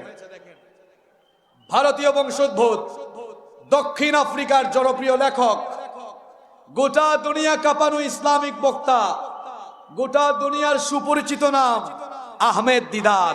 নাম শুনেছেন আপনারা? নাম শুনেছেন? এদিকে তাকান। আপনাদেরকে যখন লাইনে তুললাম তখন আপনাদের চক্ষুটা বেলাইনে গেল কেন? খুব গুরুত্বপূর্ণ কথা বলছি। ভারতীয় বংশোদ্ভূত দক্ষিণ আফ্রিকার জনপ্রিয় লেখক, গোটা দুনিয়া কাঁপানো ইসলামিক বক্তা, গোটা দুনিয়ার সুপরিচিত নাম, যিনি জাকের নায়েকের উস্তাদ, আহমেদ দিদার। তিনি একটি বই লিখেছেন, আল কোরআন দি আলটিমেট মিরাকল। বিশেষ করে এখানে কলেজ বিশ্ববিদ্যালয়ে যে সকল ভাইয়েরা পড়ো, তোমাদেরকে বলবো এই বইটি তোমরা কিনবা। ঢাকায় গেলে বাইতুল মুকাররমে পাবা, কিংবা গুগলে সার্চ করলেই তার পিডিএফ ভার্সন পেয়ে যাবা। এই বইটা সকলেই কিনবা। এরপরে আরেকটি বই আছে, আল কোরআন ইজ অল সায়েন্স। এই দুটি বই যদি আপনি পড়েন তাহলে দেখবেন কয়েক বছর আগে ঘটে যাওয়া চমৎকার একটি ঘটনা তারা তাদের সেই বইয়ের ভেতরে তুলে ধরেছেন। কয়েক বছর আগে ইউনাইটেড স্টেট অফ আমেরিকার সায়েন্টিস্টরা একটা পাওয়ারফুল কম্পিউটার ইনভেন্ট করেছিল, আবিষ্কার করেছিল, যেই কম্পিউটারের নাম হচ্ছে ক্রে-1 সুপার কম্পিউটার। এই ক্রে-1 সুপার কম্পিউটার আবিষ্কার করার পর তারা মনে মনে চিন্তা করলো, দেখি তো মুসলমানদের ধর্মীয় গ্রন্থ কোরআনের মতো একটা বই বানানো যায় কিনা, আমরা এই পাওয়ারফুল কম্পিউটার দিয়ে একটু ট্রাই করে দেখি, একটু চেষ্টা করে দেখি। তারা এবার কোরআনে কারীমের ম্যাথমেটিক্যাল ইনফরমেশন, গাণিতিক তথ্য উপাত্তগুলোকে ওই ক্রে-1 সুপার কম্পিউটারের মাইক্রোচিপসের ভেতর দিয়ে কমান্ড করলো, কোয়েশ্চেন করলো, জানতে চাইলো, is it possible for us to make a book like holy Quran? কোরআনের মতো একটি বই বানানো আমাদের দ্বারা কি সম্ভব? আপনারা না বলছেন, কিন্তু ক্রে-1 সুপার কম্পিউটার রিপ্লাই দিয়েছিল, ইয়া ইট ক্যান পসিবল, এটা সম্ভব। এখন এই রিপ্লাই যখন বিজ্ঞানীরা শুনলো, তাদের লাফালাফি আছে না নাই? কথা কোন আছে না নাই? ক্রে-1 সুপার কম্পিউটার বলল, পারবা, but you need 63 octillion years to make a book like holy Quran.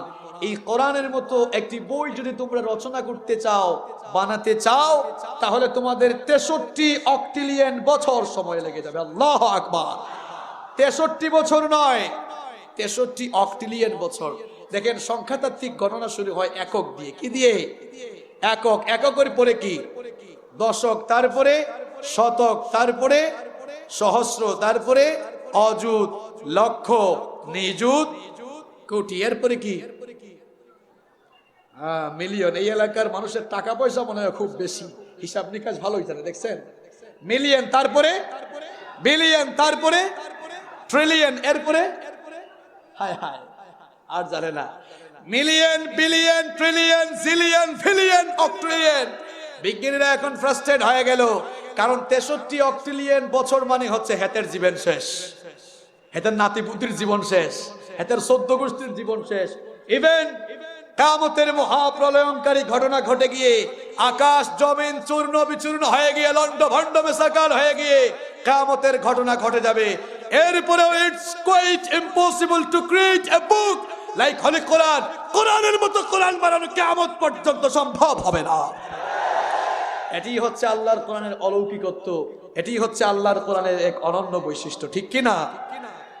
কোরআনে কারীমের 8 নম্বর বৈশিষ্ট্য হচ্ছে অলমাইটি আল্লাহ প্রোটেক্টস দা হলি বুক কোরআন।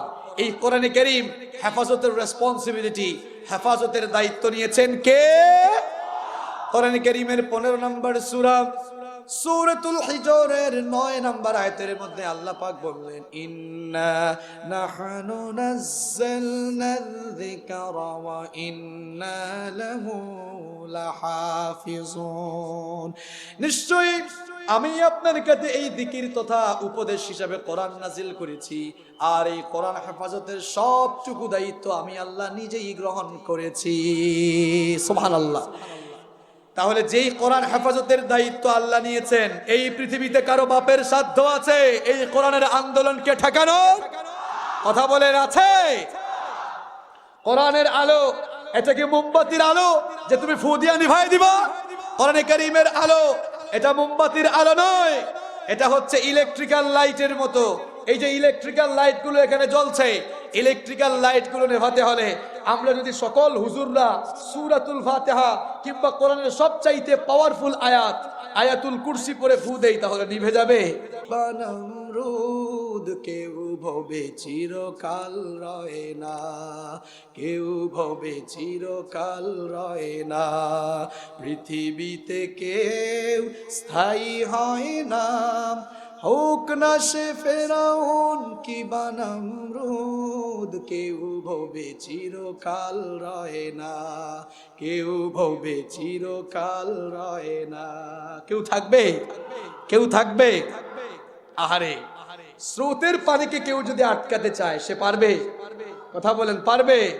সে তো স্রোতের সাথে ভেসে যাবে। এই যে কোরআনে কারীমের স্রোতধারা শুধু আজ এখানে নয়, গোটা বাংলাদেশে কোরআনে কারীমের মাহফিলে আজ যুবক আর তরুণদের গণজোয়ার সৃষ্টি হয়েছে। এই গণজোয়ারকে রোখা যাবে না, এই গণজোয়ারকে রোখা যাবে না। কোরআনে কারীমের যে স্রোতধারা শুরু হয়েছে, এই স্রোতধারাকে যারাই আটকাতে চাইবে খড়কুটার ন্যায় তারাই ভেসে যাবে। কোরআনের বিজয়কে ঠেকানো সম্ভব নয়, কোরআনের বিজয়কে ঠেকানো সম্ভব নয়। আজকের এই উপস্থিতি তার প্রমাণ। যেভাবে মানুষেরা কোরআনকে ভালোবেসে ছুটে এসেছে, এ থেকেই প্রমাণ হচ্ছে ইনশাআল্লাহ অচিরেই এই দেশে কালেমার পতাকা, কোরআনের পতাকা পথ পথ করে উঠবে ইনশাআল্লাহ। সম্মানিত ভাইয়েরা, কোরআনে কারীমের 9 নম্বর বৈশিষ্ট্য হচ্ছে কোরআনে কারীমের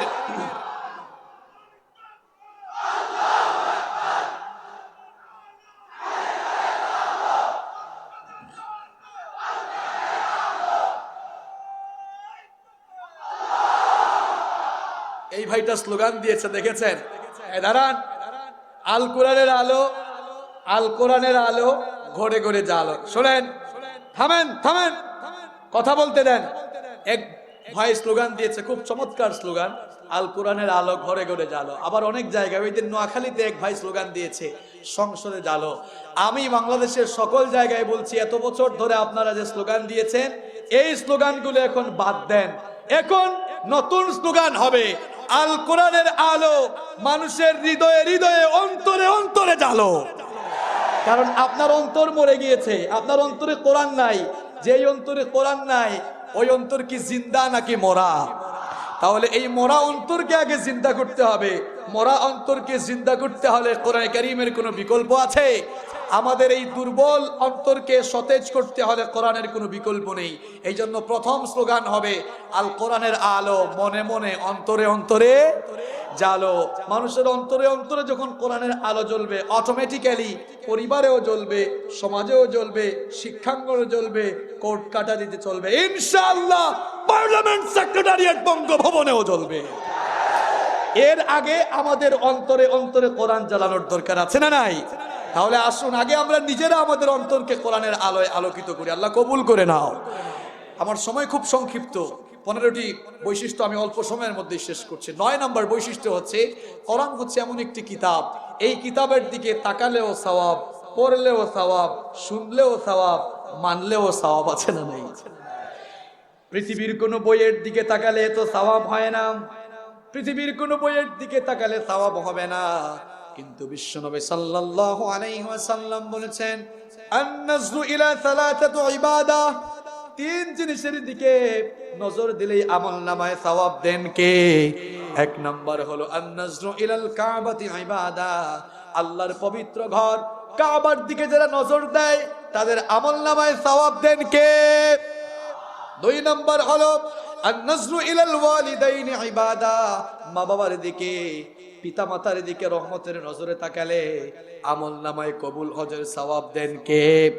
3 নাম্বার হলো আন-নাজরু ইলাল মুসহাফি ইবাদাহ, 3 নাম্বার হলো আল্লাহর কিতাব কোরআনে কারীমের দিকে তাকালে আমলনামায় আল্লাহ পাক সওয়াব দান করেন। এটি এমন এক কিতাব, তাকালে সওয়াব, আবার পড়লেও সওয়াব, আছে না নাই?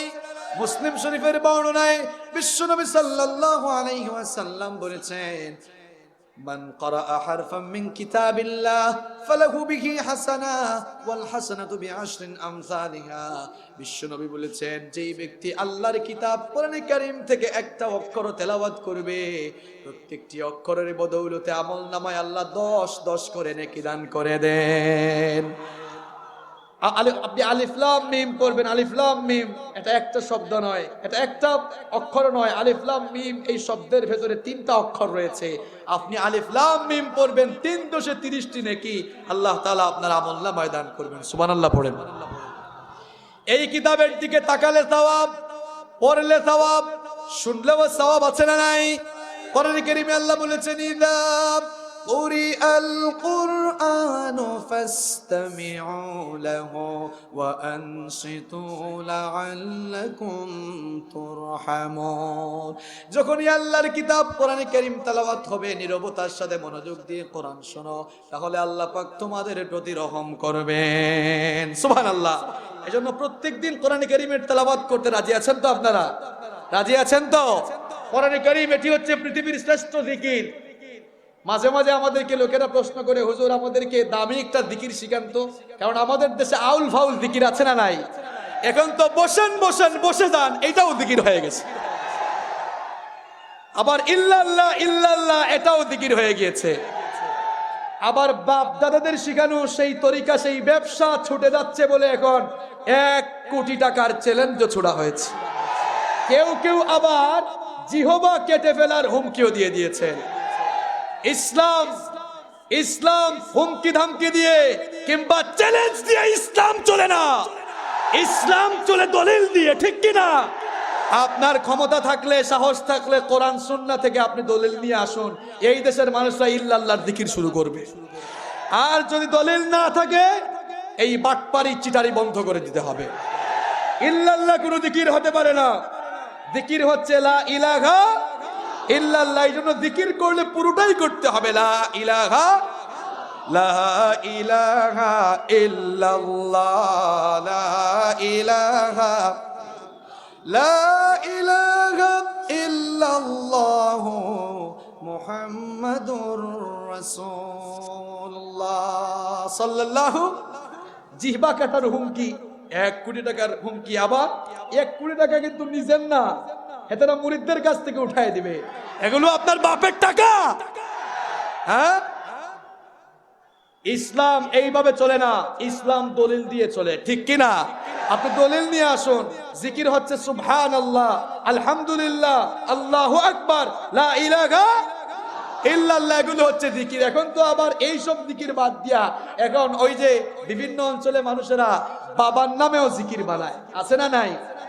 শাহালি বাবা, ল্যাংটা বাবা, গাজা বাবা, ডালচাল বাবা, কত বাবা যে আছে, কথা ঠিক কিনা? আবার আরেক শ্রেণী তাদের কলবের জিকির বানাইছে, আছে না নাই? শয়তানি করার জায়গা পাও না। আপনি জিকির করবেন সুবহানাল্লাহ, আলহামদুলিল্লাহ, লা ইলাহা ইল্লাল্লাহ, আল্লাহু আকবার, এগুলো আপনি জিকির করেন। এই জিকিরগুলো করেন। আবার এই পৃথিবীর সবচেয়ে দামি জিকিরের নাম হচ্ছে কোরআন। সবচেয়ে দামি জিকির কি? আপনি বলবেন হুজুর দলিল দেন, দলিল ছাড়া তো আমরা কিছু মানি না।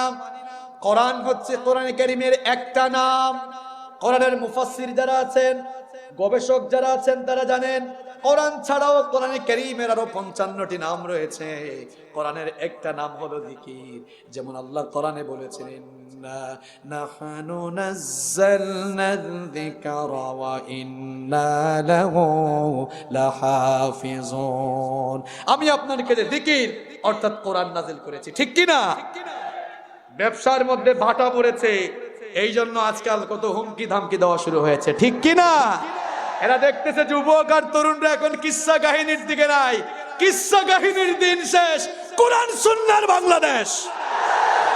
এখন আর কিস্সা কাহিনী কেউ শুনবে না, এখন সবাই কোরআন আর সুন্নাহ, কোরআন আর হাদিস শুনতে চায়, ঠিক কি না? কিস্সা কাহিনী শুনিয়েছেন বহু বছর, এই দেশের যুবক আর তরুণরা আর কিস্সা কাহিনী শুনতে চায় না।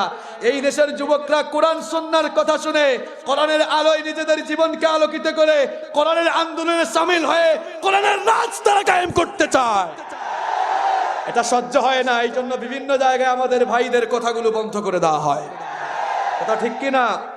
আমাদের প্রশাসনের ভাইয়েরা অত্যন্ত আন্তরিক, দেশের বিভিন্ন জায়গায় প্রশাসনের ভাইয়েরা আমাদেরকে খুব সহযোগিতা করেন, প্রটোকলের ব্যবস্থা করেন। গত পরশুদিন রাতের বেলা আমি খাগড়াছড়ি থেকে আসতেছি, ভয়ানক জায়গা, এই গভীর রাতেও পুলিশের কিছু ভাইয়েরা, আর্মির কিছু ভাইয়েরা প্রটোকল দিয়ে প্রায় 3 ঘন্টার পথ অতিক্রম করে তারা আমাকে এগিয়ে দিয়েছেন। তারা যদি কোরআনকে আর আলেমদেরকে ভালো না বাসতো তাহলে এমন আন্তরিকতা দেখাতো না, ঠিক কি না? আজ ইসলামের শত্রু হয়ে দাঁড়িয়েছে দেখা যাচ্ছে আমাদের মতো দাড়িওয়ালা টুপিওয়ালা কিছু লোক। এরা একজন আর একজনকে সহ্য করতে পারে না। এই অবস্থা দেখে তো আমার মনে হচ্ছে কিয়ামত আর বেশি দূরে নাই। আল্লাহর ওয়াস্তে এগুলো বন্ধ করুন, এই কাদা ছুড়াছুড়ি আপনারা বন্ধ করুন। কারো ভুল থাকলে তার সমালোচনা পাবলিক স্পেসে না করে আপনি তার সাথে যোগাযোগ করে তাকে সংশোধন আপনি করে দেন। সংশোধনের উত্তম পন্থা আছে না নাই? কথা বলেন, আছে না নাই? কয়জনের কথা বলা বন্ধ করবেন? একজনের কথা বলা বন্ধ করবেন, 1 লক্ষ ময়দানে নেমে যাবে। আপনি দামায় রাখতে পারবেন না, দমিয়ে রাখতে পারবেন না। একজনকে ঢুকাবেন, একজনকে বন্ধ করবেন, একজনের মুখ বন্ধ করবেন, কোটি কোটি কোরআনের পাখি তৈরি হয়ে যাবে। প্রিয় ভাইয়েরা আমার,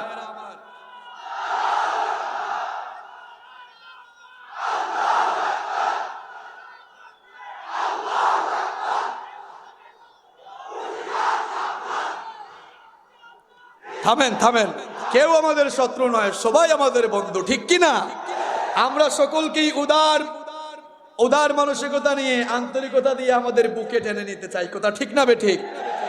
তাহলে কোরআনে কারীমের 9টা বৈশিষ্ট্য আপনাদেরকে শোনালাম। কোরআনে কারীমের 10 নম্বর বৈশিষ্ট্য হচ্ছে এই কিতাব তার সাথীদেরকে, তার অনুসারীদেরকে চরমভাবে আকৃষ্ট করে। পৃথিবীর একমাত্র বই হচ্ছে কোরআন, যেই কোরআনের পক্ষে কথা বলার জন্য, কোরআনের বিধান আল্লাহর জমিনে বাস্তবায়ন করার জন্য কোরআন পাগল মানুষেরা শরীরের তাজা রক্ত জমিনে ঢেলে দিয়েছে।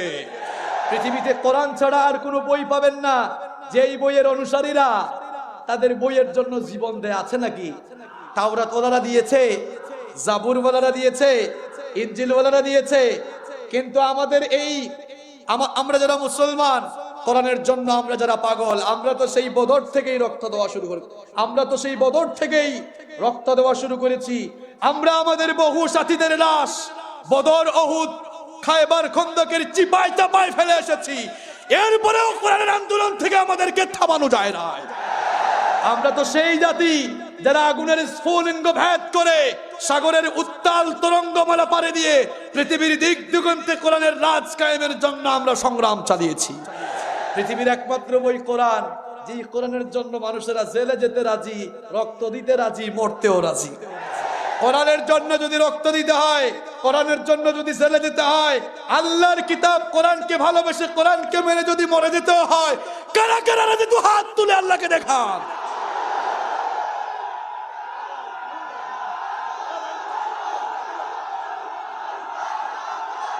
আল্লাহ আপনাদের হাতগুলোকে কবুল করে নিন। বসেন বসেন, বসে যান, বসেন, সবাই বসেন, কেউ দাঁড়াবেন না, বসেন। আল্লাহ তাআলা আপনাদের হাতগুলোকে কবুল করে নেন। কোরআনে কারীমের 11 নম্বর বৈশিষ্ট্য হচ্ছে আল কোরআন হ্যাজ গিভেন।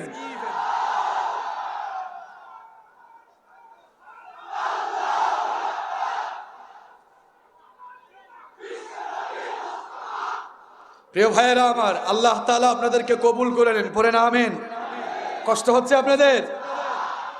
কোরআনে কারীমের 11 নম্বর বৈশিষ্ট্য হচ্ছে Al Quran has given non Muslims right. কোরআনে কারীমে অমুসলিমদের অধিকারও আছে না নাই? এটি এমন এক কিতাব, এটি সার্বজনীন, এটি সাম্প্রদায়িক কিতাব নয়। আল্লাহর কোরআন এই পৃথিবীতে সাম্প্রদায়িক কোনো কিতাব নয়, এই কিতাব হচ্ছে সার্বজনীন কিতাব। কিছু লোক আছে তারা বলে, হুজুর আপনারা তো বলেন কোরআনের রাজ কায়েম হোক, কোরআনের শাসন কায়েম হোক, তো কোরআনের শাসন যদি কায়েম হয়ে যায় আমাদের হিন্দু, বৌদ্ধ, খ্রিস্টান, অমুসলিম ভাইদের অবস্থা কি হবে? হেতারার বক্তব্য শুনলে মনে হয় ঘটনা যেন এমন যে মায়ের চাইতে মাসির দরদ একটু। আচ্ছা বলেন তো, কোরআন কি শুধু মুসলমানদের কিতাব? কথা বলেন না কেন?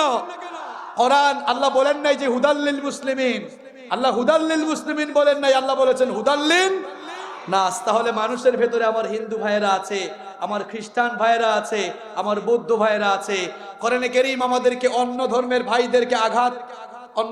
ভাইদেরকে আঘাত দিতে শিখায় না। কোরআন আমাদেরকে অন্য ধর্মের উপাসনালয়ে আক্রমণ করতে শিখায় না, বরং কোরআন আমাদেরকে এই শিক্ষা দিয়েছে অন্য ধর্মের উপাসনালয়গুলো পাহারা দিতে হবে প্রয়োজনে। এই জন্য ইসলামের পক্ষের শক্তি এরা মন্দির পুরায় না, গির্জা পুরায় না, বরং তাদের নিরাপত্তার জন্য প্রয়োজনে মন্দির আর গির্জা পাহারা দেয়। মন্দির আর গির্জা যারা পুড়িয়েছে, দেশের মানুষ কিন্তু তাদের চরিত্র ভালো করে জেনে গিয়েছে, ঠিক কিনা? অন্য ধর্মের ভাইদের উপরে যারা হামলা করে কিংবা সাম্প্রদায়িক হামলা চালায়, এরা কখনো মুসলমান হতে পারে না, কারণ আল্লাহ এবং তার রাসূল আমাদেরকে এই শিক্ষা দেন নাই, ঠিক কিনা? প্রিয় ভাইয়েরা আমার, কোরআনে কারীমের 12 নম্বর বৈশিষ্ট্য হচ্ছে এই কোরআন এমন একটি কিতাব, এর কাছে যারাই আসবে তাদের মর্যাদা, তাদের সম্মান বাড়াবেন কে? সাইয়েদনা ওমর ইবনুল খাত্তাব রাদিয়াল্লাহু আনহু এই কোরআনে কারীমের কাছে আসার আগে তিনি মক্কার সবচাইতে বড় কাফের ছিলেন, মক্কার শ্রেষ্ঠ কাফের ছিলেন। সেই লোকটা যখন আল্লাহর কিতাব কোরআনে কারীমের কাছে আসলেন, কোরআনে কারীমের সংস্পর্শে আসার কারণে লৌহ মানব পরশ পাথরে পরিণত হয়ে দুনিয়াতে থেকে জান্নাতের সার্টিফিকেট নিয়ে বিদায় হয়েছেন। কোরআনে কারীমের সংস্পর্শে আসার কারণে তার সম্মান, তার ডিগনিটি এত বেশি বেড়ে গেল। স্বয়ং বিশ্বনবী সাল্লাল্লাহু আলাইহি ওয়াসাল্লাম যার ব্যাপারে বলেছেন, লা নাবিয়্যা ওয়ালা রাসূল মিন বাদি, আমার পরে কোনো নবী নাই, আমার পরে কোনো রাসূল নাই। লাউ কানা নাবিয়্যাম মিন বাদি লাকানা উমর, আমার পরে কেউ যদি নবী হওয়ার যোগ্যতা রাখতো, আমার পরে কেউ যদি নবী হতো, তাহলে আমার ওমর আমার পরে নবী হয়ে যেত। সুবহানাল্লাহ। এই ওমরের মর্যাদা এত বেশি বাড়লো কেন? কোরআনের কাছে আসার কারণে, নাকি দূরে? পবিত্র কোরআনে কারীমের কাছে আসার কারণে। দেখেন কোরআনের কাছে আসতে সবকিছুর মর্যাদা কেমনে বাড়ে। বছরের মধ্যে 12টি মাস রয়েছে, 12টি মাসের মধ্যে একটি মাসের সম্মান আর মর্যাদা আল্লাহর কাছে সবচাইতে বেশি। সেই মাসের নাম কি বলেন? রমাদানের মাস। বছরের মধ্যে শ্রেষ্ঠ মাস হলো কেন? তার কারণ হলো শাহরু রমাদানাল্লাযী উনজিলা ফীহিল কুরআন, কারণ এই মাসে কোরআন নাজিল হয়েছে। কোরআন নাজিল হওয়ার কারণে রমাদানের মাস বছরের সর্বশ্রেষ্ঠ মাস হয়ে গেল। আবার বছরের মধ্যে 365 দিন আর 365টি রাত্র রয়েছে, তার মধ্যে একটি রাতের মর্যাদা 1000 মাসের চাইতেও বেশি। সেই রাতের নাম কি বলেন? লাইলাতুল কদর। এই কদরের রাতের মর্যাদা এত বেশি বেড়ে গেল, তার কারণ হলো এই রাতে আল্লাহ কোরআন নাজিল করেছেন। আবার দেখেন কাঠ দিয়ে চেয়ার বানানো হয়, সোফা বানানো হয়, ফার্নিচার বানানো হয়, কাঠের সাথে মানুষের পা লাগে, কিন্তু কেউ কেউ কখনো সম্মান বা ভক্তি করে চুমু খেয়েছে বা সালাম করেছে নাকি বলেন? কেউ কখনো চুমু খায় নাই, ভক্তিও দেখায় নাই, কিন্তু কাঠের দুইটা টুকরা দিয়ে যখন রেহাল বানানো হয়, সেই রেহালের উপরে যখন আল্লাহর কিতাব কোরআন রাখা হয়, ওই রেহালের সাথে মানুষের পা লাগলে সম্মান বা ভক্তি দেখিয়ে মানুষেরা চুমু খায়, ঠিক কিনা? গার্মেন্টস ফ্যাক্টরিতে কত কাপড় আছে, শপিং মলে গেলেও কত কাপড়ের দোকান আছে, কত কাপড়ের সাথে মানুষের পা লাগে, কিন্তু কেউ কে কখনো সালাম করেছে নাকি কন? কেউ কখনো সালাম করে না, সম্মান বা ভক্তি করে চুমু খায় না। কিন্তু ছোট্ট একটা কাপড়ের টুকরা দিয়ে যখন জিলবাব বা বস্তুনি বানানো হয়, ওই বস্তুনির সাথে যখন মানুষের পা লেগে যায় কিংবা হাত থেকে পড়ে যায়, ওই কাপড়ের টুকরাটা নিয়ে মানুষেরা চুমু খায়, সালাম করতে থাকে, কারণ ওই কাপড়ের টুকরার সাথে আল্লাহর কোরআনের স্পর্শ লেগেছে। ও মুসলমানেরা, এভাবে করে আল্লাহর কোরআনের স্পর্শ যার সাথে লাগে তারই মর্যাদা বাড়ে। সুতরাং এই পৃথিবীতে বর্তমানে 800 কোটি মানুষ বসবাস করছে, যার সাথে আল্লাহর কোরআনের সংস্পর্শ লাগবে, আল্লাহর কিতাব কোরআন যারা পড়বে, কোরআন যারা বুঝবে, কোরআন যারা মানবে, কোরআনের সাথে যারা সম্পর্ক স্থাপন করবে, কোরআন তাদের মর্যাদা আল্লাহর কাছে বাড়িয়ে দেবে। সুবহানাল্লাহ। প্রিয় ভাইরা আমার, একটু লক্ষ্য করুন, আমি শেষ দিকে চলে এসেছি। কোরআনে কারীমের 13 নম্বর বৈশিষ্ট্য হচ্ছে the holy book Quran will testify on the day of resurrection. এই কোরআন, আল্লাহর কিতাব কোরআনে কারীম, এটি কিয়ামতের দিন মানুষের জন্য শাফায়াতকারী হয়ে যাবে। এই কোরআন তার সাথীদের জন্য সুপারিশকারী হবে। বিশ্বনবী বলেছেন, আল কোরআনু হুজ্জাতুল লাকা আও আলাইক। এই কোরআন হয় মানুষের পক্ষে সাক্ষ্য দিবে অথবা মানুষের বিপক্ষে সাক্ষ্য দিবে। কোরআন তাদেরই পক্ষে সাক্ষ্য দিবে যারা পৃথিবীতে আল্লাহর কোরআনের সাথে সম্পর্ক স্থাপন করেছে, ঠিক কিনা? এজন্য আল্লাহ আমাদের সকলকে কোরআনের বন্ধু বানাও, সবাই বলেন আমিন। আর দুটি বৈশিষ্ট্যের কথা বলছে, একটু কান লাগান। কোরআন কারীমের 14 নম্বর বৈশিষ্ট্য হচ্ছে এই কোরআনের চাহিদা কিংবা কার্যকারিতা কখনো ফুরাবে